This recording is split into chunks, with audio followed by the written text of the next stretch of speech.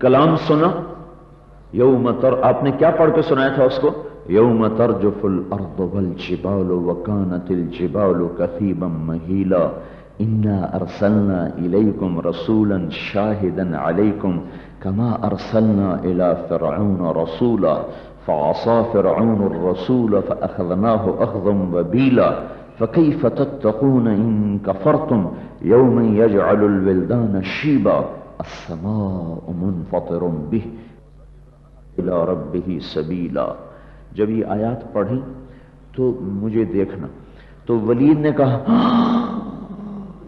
یہ حالت ہوئی ولید کی، فرجع قہقرا، اتنا ہی ہیبت طاری ہوئی کہ پیٹھ نہیں پھیر سکا، الٹے پاؤں واپس نکلا باہر۔ ایک کافر پر اتنی ہیبت طاری ہوئی، اور ایک 8 سالہ پڑے ہوئے بچے کو پتہ بھی نہیں ترجمہ کیا ہے۔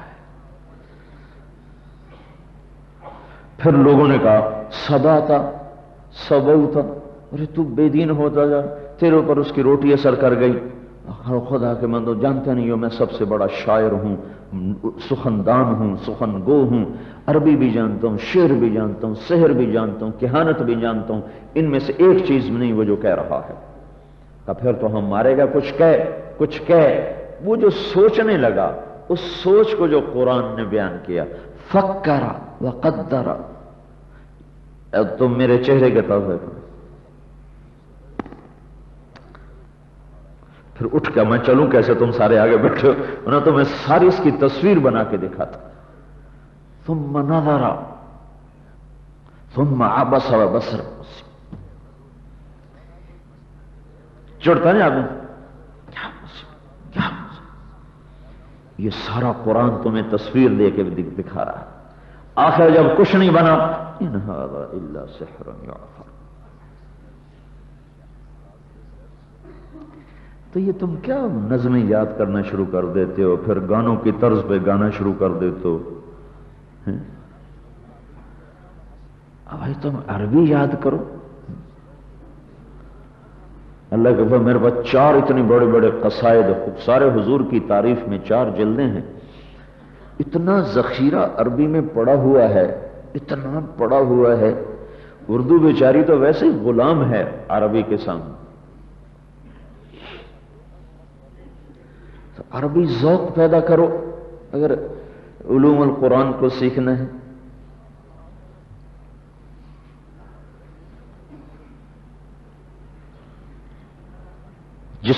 دیکھو ہم جب کالج میں تھے ہمیں شوق تھا ہم عربی بولیں، انگریزی بولیں، انگریزی لکھیں، ایک ذوق تھا، ہمیں ہمارے ماحول نے دیا، ہمارے استادوں نے دیا، ہمیں انگریزی کی ترغیب دیتے، انگریزی بلواتے، انگریزی لکھواتے۔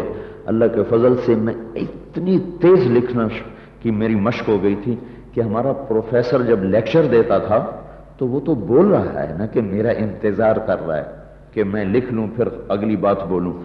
وہ جس تیزی سے کوئی بولتا تھا میں ایک لفظ نہیں چھوٹنے دیتا تھا، اتنی تیز میری تحریر ہو گئی تھی۔ پھر بولنا بھی ویسے ہی شوق تھا، بھی انگریزی بولیں، انگریز کی عظمت تھی، انگریزی بولنے کے شوق پورے کیے، لکھنے کے بھی بولنے کے بھی، انگریزی نظمیں بھی یاد کی۔ تو تم پڑھتے عربی ہو گاتے اردو ہو، کیسے بے ذوق ہو گئے۔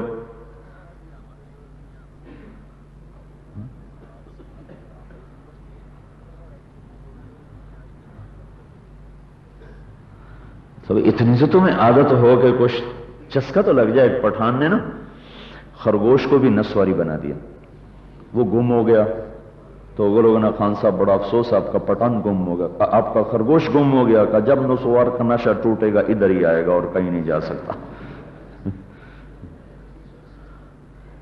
اتنا تو عربی کا نشہ پیدا کرو جتنا نسواری کو نسوار کا نشہ ہوتا ہے۔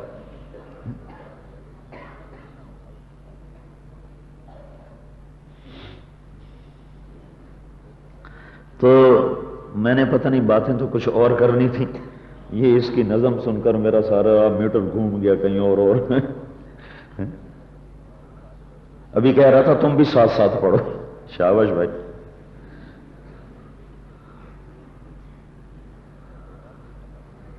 تم عربی قصائد یاد کرو، کیا حسن ہے، الفاظ میں کیا طاقت ہے۔ ایک باپ اپنے بیٹے کو نصیحت کر رہا ہے، ان کا نام ہے ابو اسحاق البیری، یہ 8ویں صدی کے عالم ہیں۔ 150 اشعار کا یہ قصیدہ ہے جو صرف نصیحت ہی ہے۔ یہ اندلس اسپین کے عالم ہیں، اشبیلیہ۔ ابا بکر دعوتک لو اجبت الى ما فيه حظك لو اقلت الى علم تكون به اماما مطاعا ان امرت وان نهيت ويجلو ما بعينك من غشاها ويهديك الطريق اذا ضللت ويكسو منه في ناديك تاجا۔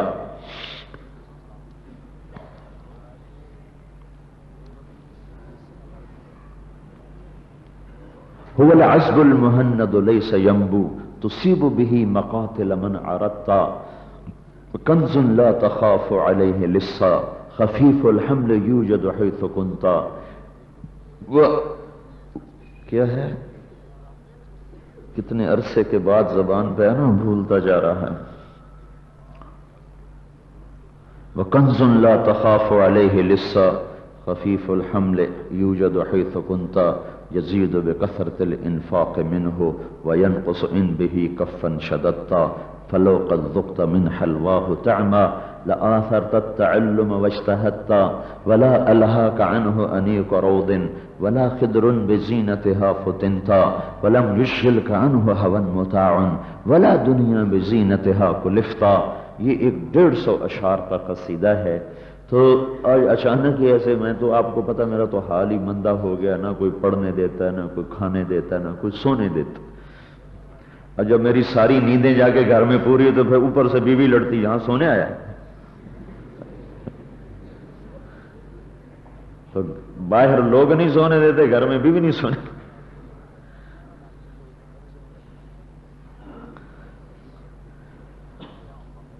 تو میرے عزیزو، وہ کہہ رہے ہیں ابا بکرن دعوتک لو وجبت الا ما فیہ حظک لو اقلت۔ ابو بکر میری ایک بات مان لے، تو یہ ایک چیز کی دعوت دیتا ہوں، ذرا سمجھ کے سننا میری بات۔ الا علم تکون بہ اماما، یہ علم سیکھ لے، امام وقت بنے گا۔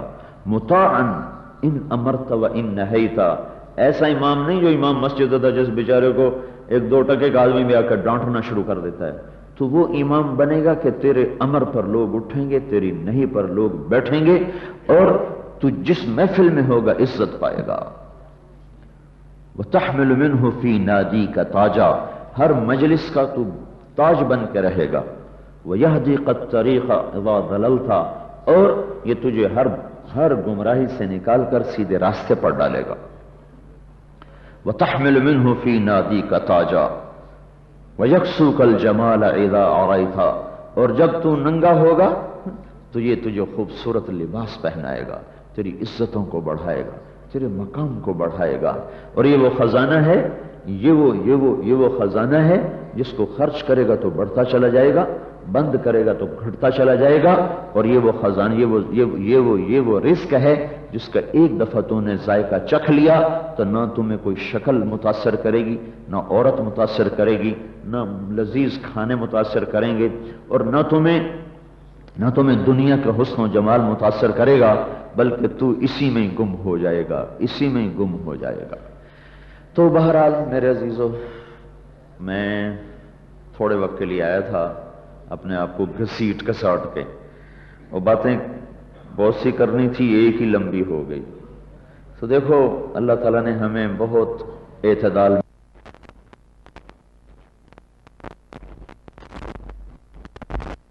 ہیں، بڑے نصیب والے ہیں، اور بڑے ہی وہ بھاگ والے ہیں جن کو اوساط کے ساتھ تعلق نصیب ہو گیا۔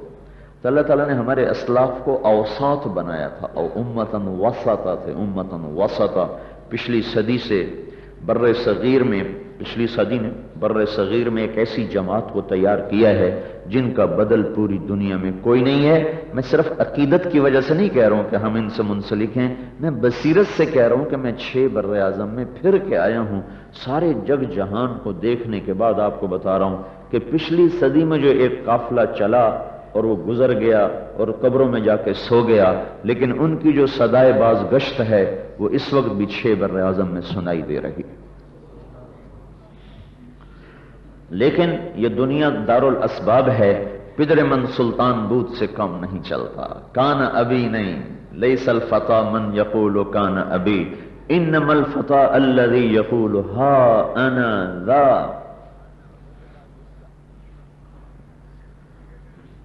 تو پدر من سلطان بود سے تو کام نہیں چلتا۔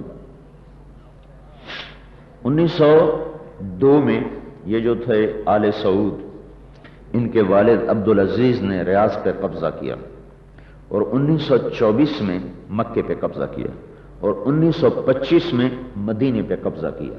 51 برس اس شخص نے حکومت کی، عبدالعزیز مرحوم نے، بہت نیک بادشاہ تھا، عبدالعزیز بن عبد الرحمن بن سعود، وہ دادے کی وجہ سے یہ سعودی کہلاتے ہیں، سعودی۔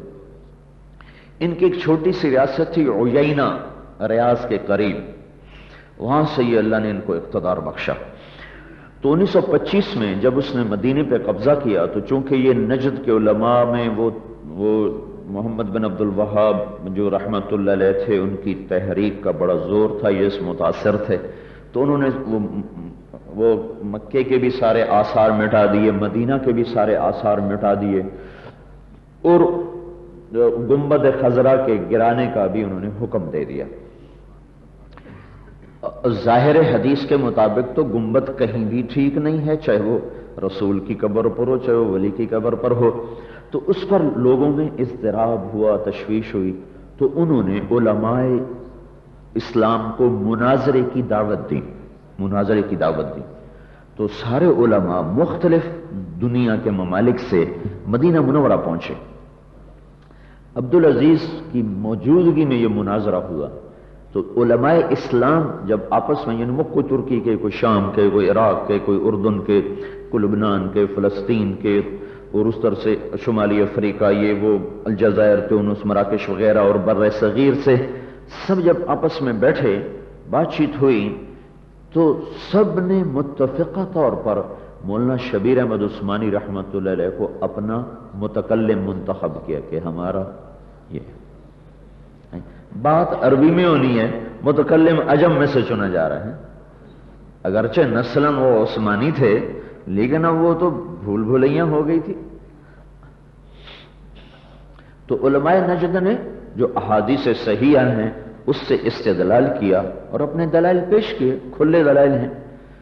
اور جب ادھر سے بات شروع ہوئی، سبحان، کیا فراست، کیا لوگ تھے، ہائے ہائے ہائے، واللہ ہمیں یہ لوگ پکڑیں گے قیامت کے دن کہ تم لوگوں نے ہماری امانت کو ضائع کیا۔ کیا فراست تھی، اس حدیث کو بنیاد بنایا جس کی طرف کوئی سوچ نہیں سکتا تھا، اور جس سے اس شخص کے علم کی گہرائی کا اندازہ ہوتا ہے کہ وہ شخص کتنا گہری نظر کے ساتھ دیکھ رہا تھا۔ بنائے کعبہ کو بنیاد بنایا، بنائے کعبہ، بنائے کعبہ، گنبد کعبہ میں تک کیا بنتا ہے؟ بنائے کعبہ کی حدیث کیا ہے کہ جب آپ نے فرمایا لولا ان قومک حدیث عہد بالاسلام، حضرت عائشہ سے کہا کہ عائشہ تیری قوم نئی نئی مسلمان نہ ہوتی نا تو میں حتیم کو بیت اللہ میں شامل کر دیتا اور اس کے فرش کو نیچے کر دیتا اور اس کے 2 دروازے بناتا، ایک داخل ہونے کا، ایک باہر نکلنے کا، لیکن میں کہتا ہوں نئے نئے مسلمان ہیں، کہیں بگڑ نہ جائیں۔ اس حدیث کو بنیاد بنا کر اپنے دلائل کی عمارت کو جو کھڑا کیا اور 2 گھنٹے بات کی، سارے نجد کے علماء ایسے بیٹھ رہے تھے۔ تو عبدالعزیز نے کہا عجیب الہندی، اب ہندی کو جواب دو، تو کوئی جواب نہیں دے سکا۔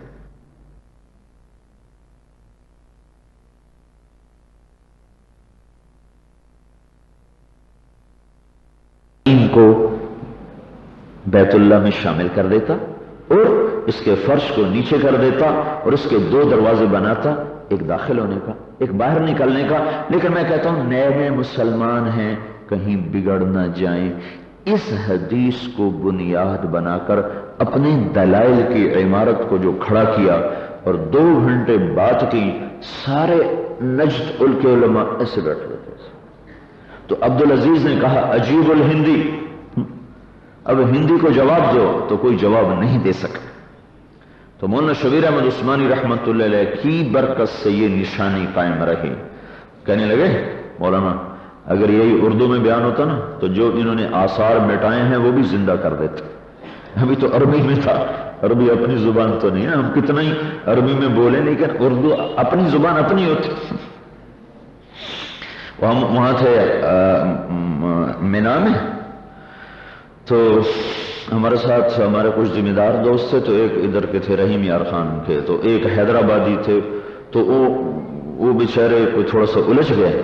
تو پہلے تو یہ اردو میں بولتا رہا، پھر جب غصہ زیادہ چڑھ گیا پھر کہنے لگا ہوں میڈنل سرائے کی اللہ، چونکہ اب غصے کا اظہار اوپرائی زبان میں ہو نہیں رہا، اپنی زبان میں ٹھیک ٹھیک اظہار ہوگا. تو میرے عزیزو دیکھو سیمائی ہو گئی، سیمائی ہاں چلو سیمائی ہو گئی، ششما ہی باقی ہے. تو اپنے اندر عربی ذوق پیدا کرو. یہ دیکھو عربی کا ذوق ایک سبب ہے، علت نہیں. علت تو ہے اللہ کی قبولیت، اللہ کا قبول کرنا. ورنہ تو ولید بھی عرب تھا، ابو جہل بھی عرب تھا، عتبہ بھی عرب تھا، شیبہ بھی عرب تھا، ربیعہ بھی عرب تھا، اور یہ سارے کے سارے عرب تھے. عربی کے گہرائی میں اتر جانے والے لوگ تھے. لیکن سبب ہے، سبب علت قبولیت ہے، سبب عربیت ہے. دارالاسباب ہے، اسباب کی دنیا ہے.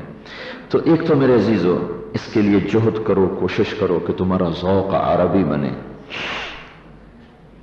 تو اس کے لیے جو علوم عربیہ ہیں ان کی فصاحت بلاغت کا ہے، نحو ہے، صرف ہے، اس کے اندر مہارت کو پیدا کرنا ہے. یہ تو باہر کا سبب ہے. اندر کا سبب کیا ہے؟ وہ تقوی ہے. اندر کا سبب وہ زہد ہے.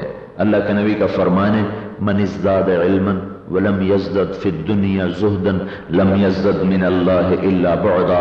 جو علم دین حاصل کرے اور دنیا سے بے رغبت نہ ہو تو اس کا علم اس کو اللہ سے دور لے جاتا ہے. اندر میں کیا چیز ہے؟ وہ ایک آیت ہے، مختصر آپ کو بتا دیتا ہوں. باہر کی محنت بتا دی ہے، اس کی برکت سے یہ بات ہوئی ساری بچے کی وجہ سے. اندر کی بات میں صرف وہی کہنے آیا تھا، ساتھ یہ جڑ گئی بلکہ زیادہ لمبی ہو گئی. اللہ تعالیٰ کہتے ہیں اللہ نور السماوات والارض مثل نورہ کمشکات. اس کے نور کی مثال ہے مشکات. مشکات کیا ہے؟ طاقچہ، جو پہلے زمانے میں دیواروں میں ہوتا تھا چراغ رکھنے کے لیے، ایسے ہوتا تھا. تو یہ سینہ جو ہے نا یہ طاقچہ ہے. فیہا مصباح، اس کے اندر ایک چراغ جل رہا ہے. وہ چراغ ہے ایمان. ایمان کو تشبیہ دی ہے چراغ سے، سینے کو تشبیہ دی ہے طاقچے سے. المصباح فی زجاجہ، وہ چراغ ہے فانوس میں. دل کو تشبیہ دی ہے فانوس سے. الزجاجۃ کأنہا کوکب دری، اور فانوس کو تشبیہ دی ہے ستاروں سے. ستارہ چمکتا ہے جیسے تو رات خوبصورت ہو جاتی ہے. جن لوگوں کے دل اس طرح ہوتے ہیں ان کی برکت سے دنیا خوبصورت ہو جاتی ہے. ستارہ چمکتا ہے جیسے تو اس سے بھٹکے ہوئوں کو راستہ ملتا ہے. جن کے قلوب تاروں کی طرح منور ہوتے ہیں ان سے گمراہ انسانیت کو راستہ ملتا ہے. المصباح فی زجاجہ، وہ ایمان کا چراغ ہے دل کے فانوس میں. الزجاجہ کأنہا کوکب دری، وہ زجاج وہ فانوس ہے جیسے بڑا خوبصورت چمکتا ہوا تارا. میں نے ایک فانوس دیکھا کوئی 25 لاکھ کا فانوس. ایک ذمہ دار تھے پورا 1 مربع بیچ کر فانوس خریدا ہے. 1 مربع بیچ کر فانوس خرید. وہ کم سے کم 1 ایکڑ کی قیمت 1 لاکھ روپے. تو فانوس کا کام کیا ہے؟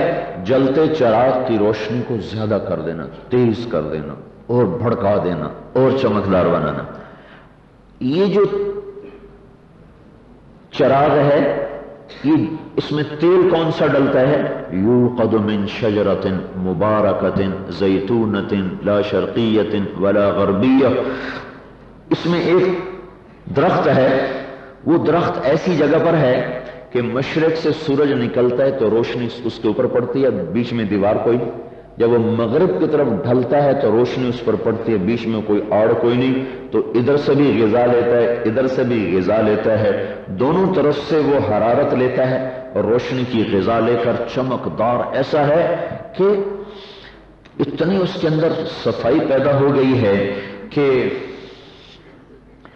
وہ اس کو آگ نہ دکھاؤ پھر بھی وہ چمک رہا ہے، پھر بھی وہ لو لم تمسسہ نار یکاد زیتھا یضیء ولو لم تمسسہ نار۔ یہ درخت کون سا ہے؟ زیتون۔ زیتون تو ایسے ہی کڑوا سا ہوتا ہے، وہ ایک بدو نے جب دیکھا نا کہ اللہ نے قسم اٹھائی ہے والتین والزیتون، قسم ہے زیتون کی اور انجیر کی، زیتون کڑوا انجیر مزیدار، کہنے لگا واقعی کوئی چنگی شے ہوگی، کھاؤں تو صحیح۔ زیتون وہ انجیر کھائی، کہنے لگا بھائی واقعی صحیح قسم اٹھائی اللہ نے۔ جب زیتون کھایا وہ کڑوا، کہنے لگا لگتا رب نے چکشوں بغیر ہی قسم کھا چھڑی ابھی۔ اب یہ جو زیتون دنیا کا سب سے صاف ستھرا تیل ہے، یہ زیتون کیا ہے؟ یہ درخت کیا ہے؟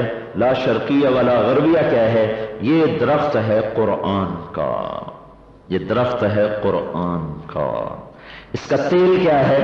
وہ علوم اور معانی اور مصداق اور مفاہیم، وہ اسرار، وہ رموز، وہ معارف، وہ حقائق، وہ ان کو کشید کر کر کے اس کا تیل نکالا اور تیل ڈالا ایمان کے چراغ میں، چراغ کو رکھا دل کے فانوس میں، فانوس کو رکھا سینے کے طاقشے میں۔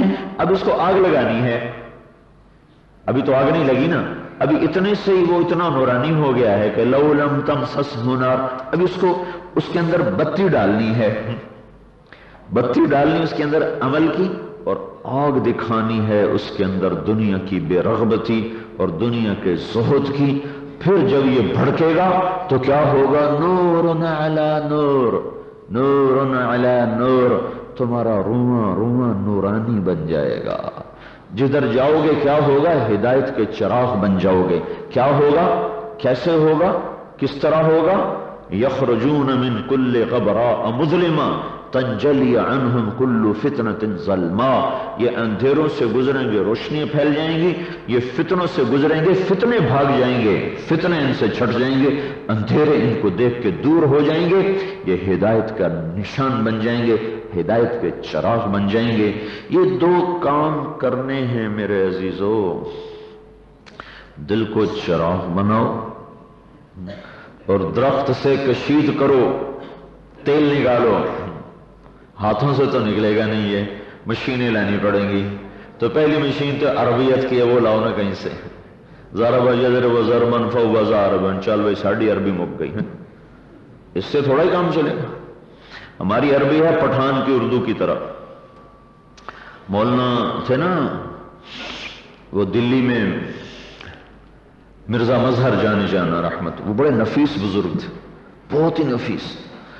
ایک پٹھان ان کا مرید ہو گیا کابلی، وہاں رہتے رہتے تھوڑی اردو بھی سیکھ گیا۔ بھائی پٹھان غصے نہ ہو، ساری یہ تو ایسے محبت کی باتیں ہیں۔ تو وہ ہو گیا مرید۔ تو ایک دن بیٹھا تھا تو آپ نے کہا خان صاحب وہ سراہی اٹھا کے لاؤ۔ وہ سراہی اٹھانے گیا نا تو دلی کی زبان میں جو سراہی کا پیندا ہوتا ہے اس کو پیٹ کہتے تھے، اس کو پیٹ۔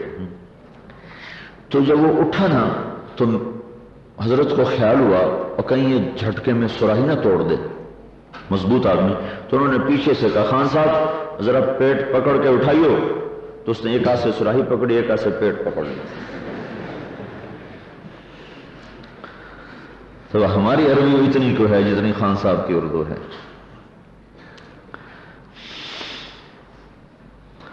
اور تیسری چیز ہے اس پیغام کو لے کر لوگوں تک پہنچانا۔ یہ اس امت کی امتیازی صفت ہے، اس امت کے علماء خاص طور پر، عوام عام طور پر، وہ کنتم خیر امت کے نیچے آ رہے ہیں، کنتم خیر امت اخرجت للناس۔ دیکھو نا، ہم جائیں گے لوگوں کی طرف تو تب یہ آیت کا مصداق زندہ ہوگا، لوگ آئیں گے ہماری طرف، فرق تو سمجھو، اخرجت للناس یا یخرج الناس الیکم، کیا اخرجت للناس ہے یا یخرج الناس الیکم ہے، لوگ تمہاری طرف آئیں گے، یہ تو نہیں کہا اخرجت للناس، تم لوگوں کی طرف نکالے گئے ہو۔ پھر اور سنو، ایک اور آیت ذہن میں آ گئی، فلولا نفر من کل فرقۃ منہم، کیا کہا آگے لفظ کیا ہے؟ طائفتن کیوں کہا، جماعتن کیوں نہیں کہا؟ کتنے الفاظ آ سکتے ہیں، اناسن کیوں نہیں کہا، افرادن کیوں نہیں کہا، طائفتن کیوں کہا ہے؟ نفر، فلولا نفر، نفر، پھر من کل فرقہ، پھر طائفہ، پھر لیتفقہوا، لیتفقہوا، تفقہ کو نفر سے جوڑا ہے، نفیر خروج، تفقہ کو جوڑا ہے خروج سے، خروج سے، کتاب کا یاد ہونا اور چیز ہے، تفقہ اور چیز ہے، کتاب یاد ہے یہ اور چیز ہے، تفقہ فی الدین یہ اور چیز ہے۔ صحابہ کا علم کتابی تو نہیں تھا نا۔ ایک مثال دیتا ہوں، ایک بدو آئے کہ یا رسول اللہ علمنی مما علمک اللہ، تو آپ نے ان کو سورہ زلزال سکھائی ہیں، سورہ زلزال۔ جب اس نے یہ آخری آیت سنی، کہنے لگا یکفینی ذرتان، یکفینی ذرتان، یا یوں آتا ہے حسبی لی ذرتان، مجھے 2 ذرے بس کافی ہیں، 2 ذرے۔ سمجھو کیا کہا اس نے؟ 2 ذرے کیا ہے؟ فمن يعمل مثقال ذرة خيرا يره ومن يعمل مثقال ذرة شرا يره۔ یہ عرب کی بصیرت تھی اہل زبان ہونے کی وجہ سے۔ تو آپ نے فرمایا فقد فقہ الرجل، فقد فقہ الرجل، واہ واہ واہ واہ، یہ تو فقیہ بن گیا، تخصص تو کیا نہیں، مفتی کیسے بن گئے؟ یہ تو فقیہ بن گیا،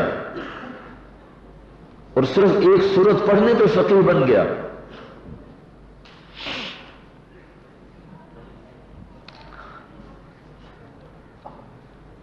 ایک اور واقعہ یاد آ گیا، اسماعیل جو سے نا قرآن پڑھ رہے تھے، یہ عرب کی فقاہت پر بتاؤ نا، فطری زبان تھی نا ہماری، فطری نہیں۔ میں تمہارے اندر یہ شوق پیدا کرنا چاہتا ہوں، لگ رہے ہو جائے، چلو نہیں ہوگا تو کم از کم پریشان تو ہو جاؤ گے نا، اتنی تو بات ہے۔ وہ ایک شکاری جو تھا نا، کنارے پر آئے دریا کے، تو دوسری طرف ہرن کھڑا تھا، انہوں نے کہا اللہ کے بندے، نہ تیر پہنچے نہ گولی پہنچے تو کیوں شیشی کر رہا؟ کہنے لگا پریشان تو ہوگا نا۔ تو مجھے بھی پتا ہے تم 6 7 سبق پڑھ کے کہاں عربی کا ذوق پیدا کرو گے، پر پریشان تو ہوگے نا۔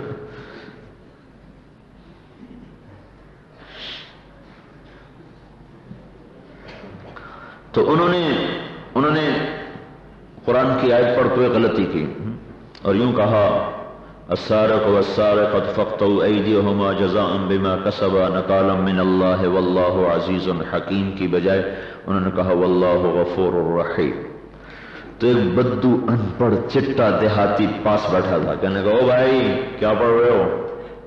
او بھائی یا ہاذا کلام من ہاذا، یا ہاذا بڑی حقارت کا لگا، او بھائی کیا پڑھ رہے ہو؟ میں قرآن پڑھ رہا ہوں۔ کہ یہ قرآن کوئی نہیں ہے، یہ قرآن کوئی نہیں ہے۔ تو اسماعیل ٹھٹ کے آیت دوبارہ ٹھیک کر لی، واللہ عزیز حکیم، کہنے لگا یہ ہے قرآن۔ انہوں نے پوچھا تو عالم ہے؟ کہا نہیں میں تو دیہاتی ان پڑھ۔ کہا تو تجھے کیسے پتا چلا؟ کہا پیچھے نہیں دیکھ رہے ہو؟ کہہ رہا ہاتھ کاٹ دے اس کے بعد غفور الرحیم کہہ سکتا ہے؟ ہاتھ کاٹنے کے حکم دینے کے ساتھ عزیز حکیم لگتا ہے، نہ کہ غفور الرحیم. یہ فہم ہے.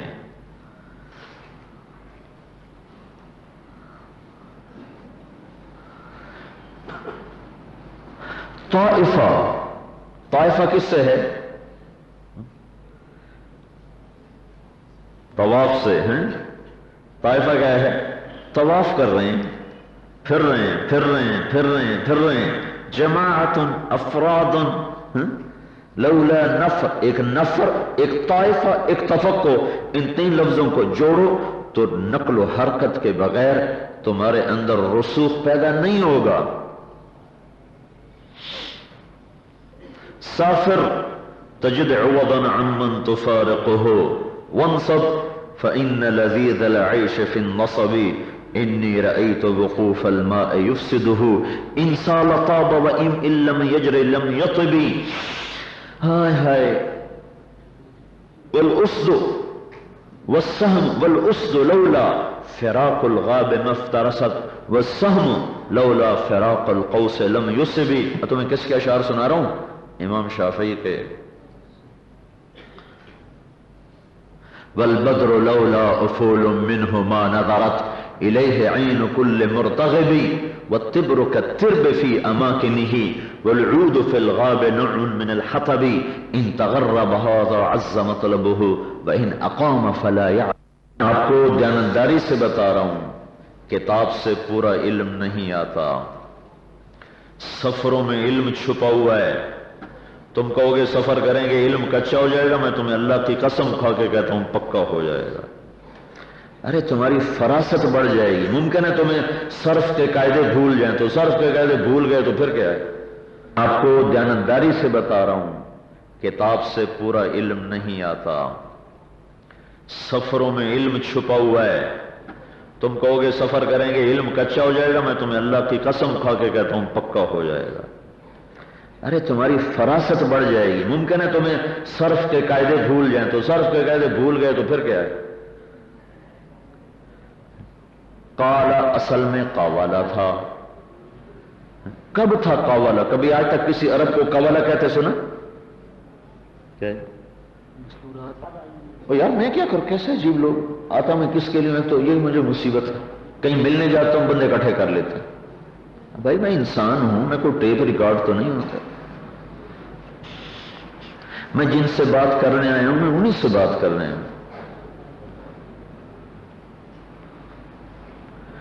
تو قالا اصل میں قوالا تھا.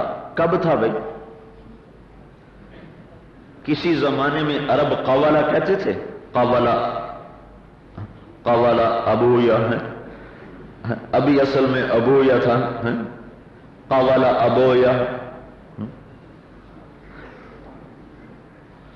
تو اگر یہ مجھے قالا اصل میں قوالا تھا ہے، اگر مجھے قوالا کی قوالی بھول گئی تو کیا حرج ہے؟ فراست میری بڑھ گئی. سفر کے بغیر فراست نہیں آتی. قل سیروا فی الارض، قل سیروا فی الارض. ابن کثیر کتنے بڑے عالم ہیں، لیکن ان پر ایک قدغن ہے. سن رہے ہو؟ ابن کثیر کتنے، ان جیسی تفسیر، قرآن بالقرآن، قرآن بالحدیث. لیکن ان کے معاصرین نے کہا ہے ما سافر قط للعلم.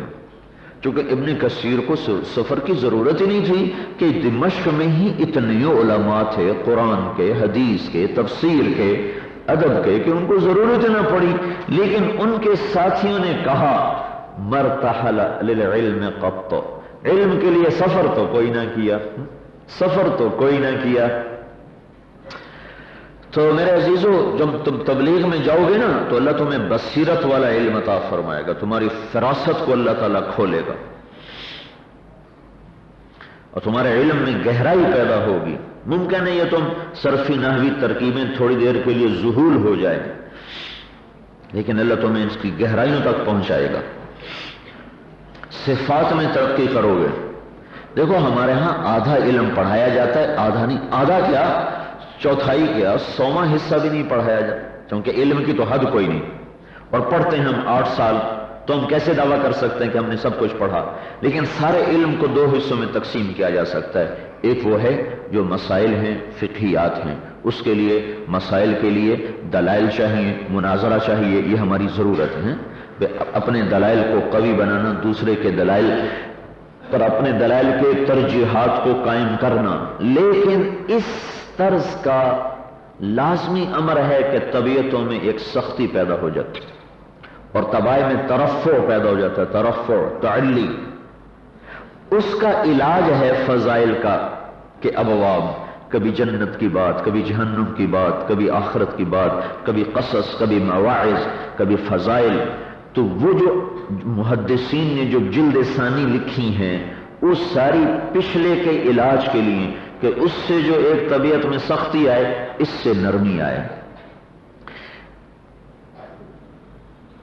تو جب تم لوگوں میں پھرو گے تو تمہارے اندر نرمی پیدا ہوگی، تمہارے اندر تواضع پیدا ہوگی، تمہارے اندر مسکنت پیدا ہوگی. لوگوں کی گالیاں سنو گے، سہو گے، برداشت کرو گے تو تمہارے اندر رونا آئے گا. اللہ کے سامنے بیٹھ کے گڑ گڑاؤ گے، پھر رو گے. تو اس لیے میرے عزیزو یہ سارے کام کرنے کے ہیں. دین کے سارے شعبے ایک دوسرے کو تقویت پہنچانے کے لیے ہیں، نہ کہ کمزور کرنے کے لیے. ہر شعبہ ایک دوسرے کے ساتھ جڑا ہوا ہے، ملا ہوا ہے، اور یہ سب ایک دوسرے کے لیے یشد بعضهم بعضا ہیں. اگر آپ لوگوں میں پھرو گے تبلیغ کے لیے تو اس سے اللہ تعالیٰ آپ کے علم کو بڑھائے گا، گھٹائے گا نہیں. تو ہر شعبہ ایک دوسرے کی مدد کرتا ہے، ایک دوسرے کا مساعد بنتا ہے، مخالف نہیں ہے.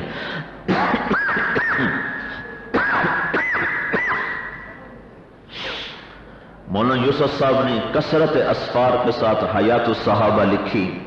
علماء عرب پکار اٹھے کہ 1400 سال میں ایسی کتاب نہیں لکھی گئی. اگر تبلیغ کے سفر اور علم کو کمزور کرتے حیات الصحابہ کون لکھ سکتا تھا؟ چلو میں کہتا تو الگ بات ہے. علماء عرب کا میں نے آنکھوں سے پڑھا ہے کہ ذخیرہ علم میں ایسی کتاب آج تک نہیں لکھی گئی. تو اس لیے چھٹیوں میں تبلیغ کرو. جمعرات کو کبھی مرکز گئے، کبھی جماعت میں چلے گئے، کبھی گھر چلے گئے، اور اپنے سبق کے دوران اپنے یہاں رہتے ہوئے اپنی کتابوں سے انصاف کرو. تو اس کے سارے ارادے کرتے نا بھائی. ہاں، تو جو دورے والے ہیں وہ سال کے لیے کھڑے ہو کر اظہار فرماتے. تخصص سال دوم اور دورے والے وہ ذرا سال کا اظہار فرما دیں کھڑے ہو کر. ذرا لمبا ہو گیا تو مجھے پیشاب کا سخت تقاضا ہوا، تو ممبر سے اتر کر پچھلی طرف بیت الخلاء تھے. میں اترا تیزی سے بیت الخلاء کی طرف، تو ایک پٹھان جو آیا بھاگو سمجھ یوں آ کے جھپٹا مارا. اور میں نے کہا خان جی جان چھوڑو، پیشاب کرنے کا پہلے ملے گا پھر پیشاب کرے. تو چاہے ملتے ملتے پیشاب ہی نکل جائے. تو ایسا ادب تو بھائی ٹھیک نہیں ہے نا، نہ یہ کوئی محبت ہے. تو اس لیے اس کا خیال کوئی بھی آئے، کوئی بھی آئے، میں تو آپ کا ساتھی ہوں، میں نہ کوئی بزرگ ہوں نہ کوئی عالم ہوں. ایسی تھوڑا سے دو چار قصے کہانیاں یاد ہیں وہی سنا دیتا ہوں. لوگ سمجھتے ہیں پتہ نہیں کیا اس کے پاس ہے. ماں ہر چے خاندائیں فراموش کر دائیں. ہمارے پاس تو پہلے ہی کچھ نہیں تھا، جو تھا وہ بھی بھول گیا. تو کوئی بھی آئے یہ آداب کا خیال کیا جائے. حضرت تھانوی رحمت اللہ علیہ کے جو پڑھ لینا مواعظ تو اس کو کم از کم معاشرت کے آداب تو آ جائیں کہ لوگوں کے ساتھ معاملہ کیسے کرنا، برتاؤ کیسے کرنا. سبحان اللہ، یعنی زندگی کس طرح آسان ہے اسلام کی، مسلمان کی. لوگ پڑھتے ہی نہیں، ذوق ہی کوئی نہیں. تو اس لیے میرے عزیزو مجھے دعا کے بعد تھوڑی جگہ دے دینا، آپ کا احسان ہوگا. اللہم لک الحمد کما انت اہلہ فصلی علی محمد کما انت اہلہ وفعل بنا ما انت اہلہ انک اہل التقوی و اہل المغفرہ. ربنا تقبل منا انک انت السمیع العلیم وتب علینا انک انت التواب الرحیم. ربنا اننا نسألک علما نافعا ورزقا حلالا طیبا واسعا وشفاء من كل داء اللهم إنا نسألك من خير ما تعلم ونعوذ بك من شر ما تعلم ونستغفرك من كل ما تعلم إنك أنت الأعز الأكرم. یا اللہ ان سب بچوں کو قبول فرما، معلمین، مدرسین، معلمات، طالبات، سب کچھ صفات قبولیت سے مزین فرما. یا اللہ اس ادارے کی حفاظت فرما، تمام دینی مدارس کی، مکاتب کی، مراکز کی، خانقاہوں کی، مکتب کی یا مساجد کی یا اللہ حفاظت فرما. باطل کی نظریں ہیں ان کو مٹانے کے لیے، ان کے گہرے چالیں ہیں ان کو مٹانے کے لیے اے مولا تیرا تو علم محیط ہے اور تیری تدبیر طاقتور ہے، تو ان کی اسکیموں کو ناکام بنا دے، ان کی تدبیروں کو خاک میں ملا دے. یا اللہ ان کو قائم فرما، دائم فرما، اور یا اللہ ہر قسم کی صفات قبولیت سے مزین فرما اور ہر قسم کے شرور سے محفوظ فرما. جن گناہوں سے تو رد کر دیتا ہے، مردود کر دیتا ہے، ان گناہوں سے ہم سب کی حفاظت فرما. میرے اوپر بڑا حق ہے اے اللہ، انہی کی بدولت تو نے مجھے علم سے نوازا. یا اللہ تو نے اپنے غیب سے اپنے بندے کو بھیجا جس کے ذریعے سے تو نے یہ علم کی نسبت عطا فرمائی. اے اللہ ہماری جماعت اس شہر کا حق نہیں ادا کر سکی، یا اللہ ہم ان لوگوں کا حق نہیں ادا کر سکے، تو معاف فرما دے. اے اللہ تو معاف فرما دے. نستغفرک ونتوب الیک، نستغفرک ونتوب الیک. احسن عاقبتنا فی الامور کلها واجرنا من خزي الدنیا وعذاب الاخرہ. اے اللہ تو دنیا میں بھی آسانی کا معاملہ فرما، یا اللہ موت پر بھی آسانی کا معاملہ فرما. اے اللہ قبر میں اپنے حبیب کی پہچان کروا دے، یا اللہ پہچان کروا دے، یا اللہ پہچان کروا دے. یا اللہ حشر میں رسوائی سے بچا، یا اللہ حشر کی رسوائی سے بچا. اے اللہ پل صراط کو آسان فرما، حساب کو آسان فرما. یا اللہ اپنے حبیب کے قدموں میں ہمیں بھی جگہ دے دے. اے اللہ مقام محمود کے دائیں بائیں ہمیں بھی جگہ دے دے. یا اللہ تو نے جنت صرف صحابہ کے لیے نہیں بنائی، ہمارا دعویٰ کوئی نہیں ہے، کوئی دعویٰ نہیں ہے. یا اللہ کوئی دعویٰ نہیں ہے، ہمارا کوئی دعویٰ نہیں، ہمارا کوئی دعویٰ نہیں. تیرے کرم سے بس مانگتے ہیں کہ ہمیں بھی کہیں تو اپنے فضل سے جگہ نصیب فرما. تو کریم ہے، کرم فرما، ہماری دنیا بھی بنا، ہماری آخرت بھی بنا. اے اللہ تو اس شہر والوں کو قبول فرما. اے اللہ ان کی زندگیوں کو قبول فرما. اے اللہ ان کے جوانوں اور بوڑھوں کے جذبوں کو قبول فرما. جس شوق سے انہوں نے بات کو سنا اسی شوق سے عمل پہ بھی کھڑا فرما. جس شوق سے تیرے دین کے لیے کھچ کھچ کر آئے اسی شوق سے قافلے بنا بنا کے انہیں اپنے راستے میں پھرا اور انہیں سارے عالم میں پھرنے والا بنا. اے اللہ انہیں انتہائی جزائے خیر عطا فرما. اے اللہ انہیں بہت ہی بہتر بدلہ عطا فرما. یا اللہ ان کی ہر چیز میں برکت عطا فرما، اور خاص طور پر میرے اس بھائی کی ہر چیز میں برکت دے جس کی برکت سے تو نے مجھے یہ نسبت نصیب فرمائی، اور اس کو کروٹ کروٹ راحت دے، اس کی نسلوں میں بھی دین کو زندہ فرما. اے اللہ ہم تجھ سے مانگ نہیں سکے، ہمیں مانگنا کہاں آتا ہے، ہماری کمائیاں حرام، ہمارے کھانے حرام. یا اللہ تو دعائیں مردود کرتا ہے لیکن پھر بھی قبول کر لے. یا اللہ قبول نہیں ہے پھر بھی قبول کر لے، قبول نہیں ہے تو پھر بھی قبول کر لے. یا اللہ قبول کر لے. اے اللہ تو قبول کر لے. یا اللہ تو قبول کر لے. نہیں قبول تو پھر بھی قبول کر لے. تجھے کوئی پوچھے گا کہ کیوں قبول کیا، اے اللہ قبول کر لے. یا اللہ تو مان جا، یا اللہ تو راضی ہو جا. نسألك خير ما أسألك منه عبدك ونبيك محمد صلى الله عليه وسلم ونعوذ بك من شر ما استعاذك منه عبدك ونبيك محمد صلى الله عليه وسلم. أنت المستعان وعليك البلاغ ولا حول ولا قوة إلا بالله. سبحان ربك رب العزة عما يصفون وسلام على المرسلين والحمد لله رب العالمين. اللهم صل على محمد وعلى آل محمد كما صليت على إبراهيم وعلى آل إبراهيم إنك حميد مجيد.